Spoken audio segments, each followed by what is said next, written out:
Níor bh cháir an grí seo gur bh léir fad Buaicphointí, dún nGall agus Mayo. Thug dreigear a chéile 10 mú litir canning ag an deir seachtaine. Mí háir Dristáin agus Kevin Cassidy a ham an trásreachta.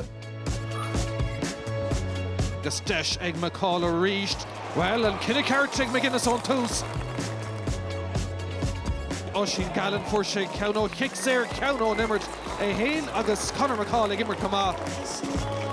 Scóir ag tastáil godóite ó bhuió. Ryan O'Donoghue an ceann son. Tá siad sásta Buaicphointí.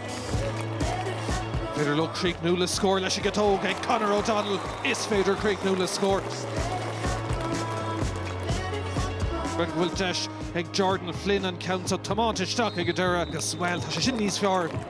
10 second mar sin fácha leis a gitóg an ceann son ag Oisín Gallen ag Lur Coolín.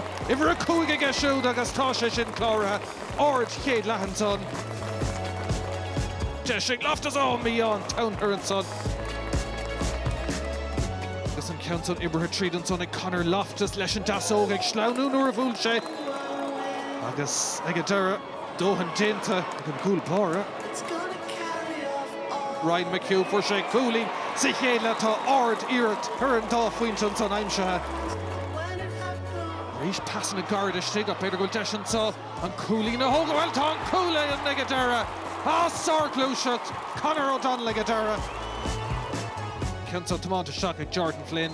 Sé sin níos fearr. Agus beidir bhfuil seans ag dura é a Creeknú ag Ciarán Mór. Tá an gnódéint an sa gus nasta agus an bua tailte gan éon cheist. First half probably was very good by us, against a strong breeze there, and periods again the second half we probably could improve on, but anytime you get 2 points in Division 1 you can't complain. We just got a bit loose in the first 20-25 minutes and we panicked a tiny bit then. We wanted half time to come a tiny bit quicker for us, so when it came we were fine because we could sort it out, but listen, we went out in the second half and we performed admirably, I think,